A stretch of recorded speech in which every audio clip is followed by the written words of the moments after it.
பார்த்தீங்கன்னா வேகம்னு சொன்னேன் இல்லையா, அந்த பால் டப்பாவை பிடிக்கிறது கூட ஏதோ அருவாவை பிடிச்ச மாதிரி இருக்கும், ஒரு கம்பீரம். அதே மாதிரி பசி வந்துருச்சுன்னு வச்சுக்கோங்களேன், பக்கத்து வீட்டில் யாருமே தூங்க முடியாது.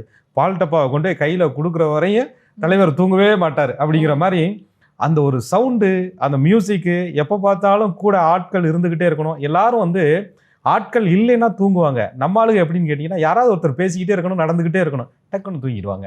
அப்படி அவங்களுக்கு வந்து ஒரு இயக்கம் என்பது, ஒரு எல்லாரும் இருக்கணும் அப்படின்ற குணம் என்பது, அந்த ஒரு தனக்கு உரிமையான பொருளை எந்த ரூபத்திலையும் கேட்டு பெறணும் அப்படிங்கிற எண்ணம் என்பது சித்திரை நட்சத்திரத்தில் பிறந்தவர்களுக்கு அந்த பிறப்பிலேயே அவர்கள் தாயினுடைய அந்த வளர்ப்பிலேயே தெரிஞ்சிரும் அப்படின்னு சொல்லுவாங்க.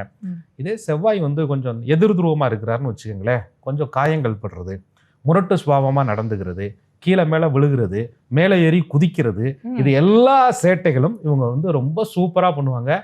அதில் கூட அந்த செவ்வாய் என்ன பண்ணும் அப்படின்னு கேட்டிங்கன்னா, இவங்க அந்த விளையாடுறது வந்து செல்லமாக இருக்கிறதுனால மாமாவாடி, அப்பாவாடி, அக்காவை கில்லு அப்படின்னு சொல்லிட்டு நம்மளே வந்து அதை மோட்டிவேட் பண்ற மாதிரி பண்றது தான் பின்னாடி இவர்களுடைய வாழ்க்கையில அடுத்து வரக்கூடிய திசையில் பெரிய விபரீதமான பிரச்சனைகளை கொடுப்பதற்கான வாய்ப்பு இருக்கு. இவங்களுடைய வீரத்தை, இவங்களுடைய அந்த கிரியேட்டிவிட்டி மைண்டை நல்லதுக்கு கொண்டு போய் பெற்றோர்கள் பயன்படுத்தினா பின்னாடி இவங்க வந்து பெரிய விஷயங்கள் எல்லாம் சாதிக்கக்கூடிய அற்புதமான ஒரு சாதனையாளர்களாக அந்த சித்திரை நட்சத்திரத்தில் பிறந்தவங்க வந்திருக்கிறாங்க. நம்ம நிறைய பேரை பார்த்துருக்கோம். இந்த சின்ன வயசுலேயே நீ எதை பண்ணினாலும் என்கரேஜ் பண்ணுறது அப்படின்னு பார்க்கும்போது அவங்களுக்கு எதிர்காலத்தில் வரக்கூடிய திசை ரொம்ப பிரச்சனைக்குரியதாக அவர்கள் வாழ்க்கையை மாற்றிவிடும்.